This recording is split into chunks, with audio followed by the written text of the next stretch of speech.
Bismillah, Assalamualaikum warahmatullahi wabarakatuh. Perkenalkan, nama saya Najwa Aulia dari Prodi Bimbingan Konseling Pendidikan Islam dengan NIM 12382429985. Baiklah, tujuan saya di sini ingin menyelesaikan tugas video presentasi makalah bahasa Indonesia secara individu yang telah diberikan oleh Bapak Mas Puri. Pada makalah saya ini, saya menggunakan tulisan Times New Roman dengan ukuran atau size 1,5 dan saya menggunakan font style regular no color. Baiklah, langsung saja saya mulai.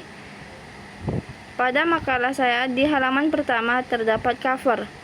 Pada cover terdapat logo kampus. Kemudian disusun oleh saya sendiri, NIM 12382429985, kemudian Prodi Bimbingan Konseling Pendidikan Islam periode 2024-2025, kemudian dosen pengampu Bapak Mas Puri MPD. Judul makalah saya, Ragam Bahasa dalam Media Sosial, Dampaknya Terhadap Penggunaan Bahasa Indonesia. Lanjut pada halaman kedua terdapat kata pengantar yang berisi, puji syukur atas kehadirat Allah Subhanahu wa Ta'ala yang Maha Kuasa karena telah memberikan kesempatan penulis untuk menyelesaikan makalah ini. Atas rahmat dan hidayahnya, penulis ini dapat menyelesaikan makalah yang berjudul Ragam Bahasa dalam Media Sosial, Dampaknya Terhadap Penggunaan Bahasa Indonesia. Makalah ini disusun guna mengampu studi yang diberikan oleh Bapak Mas Puri MPD pada makalah Bahasa Indonesia. Selain itu, penulis berharap agar makalah ini dapat menambah wawasan kepada para pembaca tentang ragam bahasa dalam media sosial, dampaknya terhadap penggunaan bahasa Indonesia. Penulis mengucapkan terima kasih sebesar-besarnya kepada Bapak dosen yang telah memberikan tugas ini untuk menambah pengetahuan dan wawasan bagi penulis serta pembaca.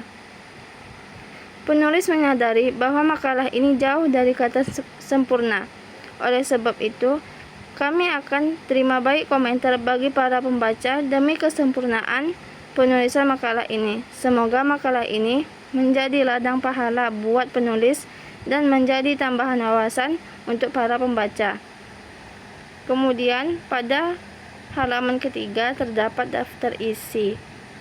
Di sini ada halaman judul, kata pengantar, daftar isi, kemudian latar belakang bab 1, kemudian pembahasan materi bab 2, kemudian isinya ada ragam bahasa dalam media sosial, kemudian dampaknya terhadap penggunaan bahasa Indonesia, kemudian kesimpulan, dan yang terakhir daftar pustaka.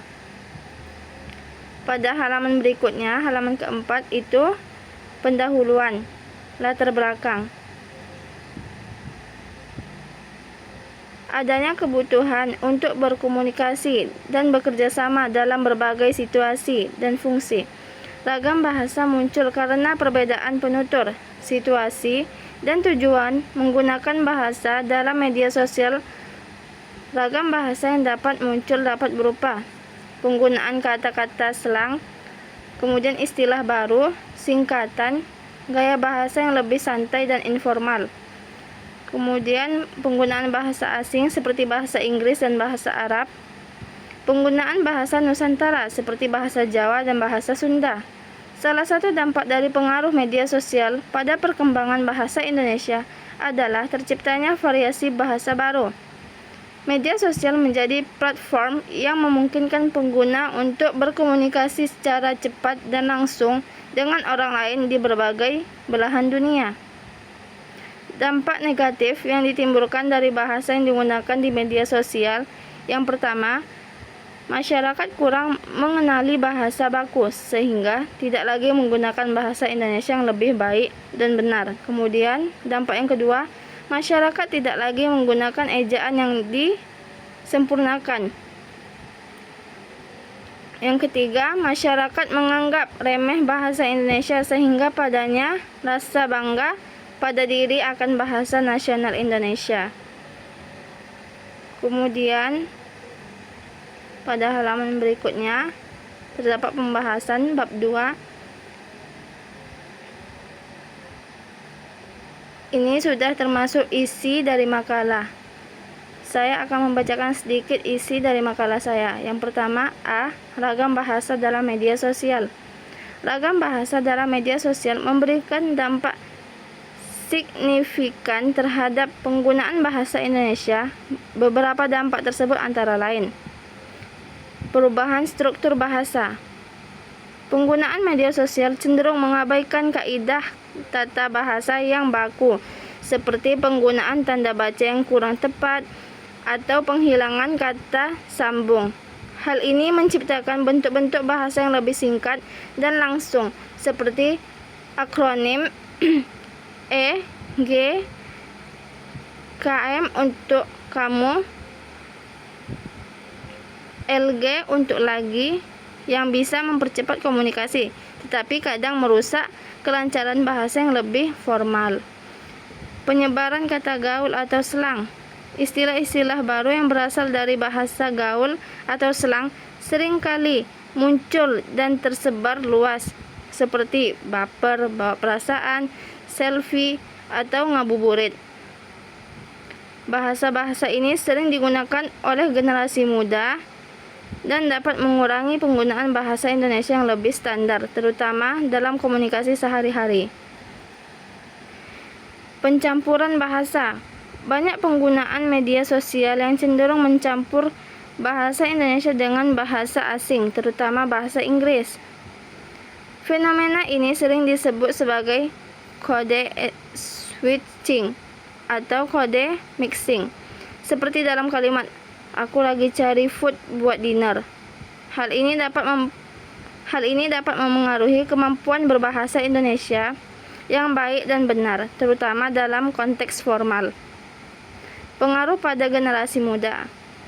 Penggunaan bahasa yang lebih santai, singkat, atau bahkan lebih ekspresif di media sosial bisa mempengaruhi cara berbicara dan menulis anak muda.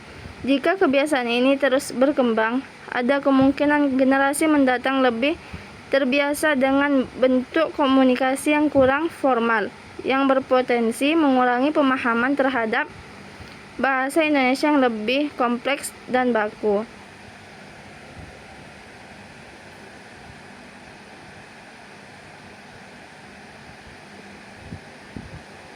Kemudian, catatan kaki.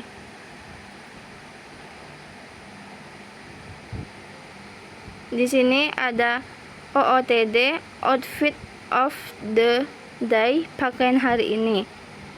Throwback Thursday, kemunduran hari Kamis. Kode mixing, campuran bahasa atau kode. Platform itu struktur dasar. Humor, sesuatu yang lucu.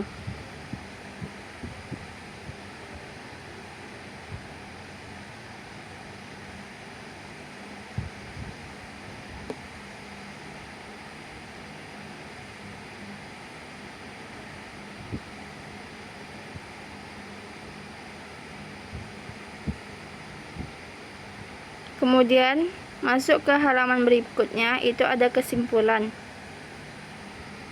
Penggunaan bahasa Indonesia dalam bidang sosial saat ini memberikan dampak yang sangat besar dalam memperkuat komunikasi dan membangun identitas nasional. Namun juga berpotensi menimbulkan tantangan dalam hal kualitas komunikasi dan pelestarian bahasa daerah.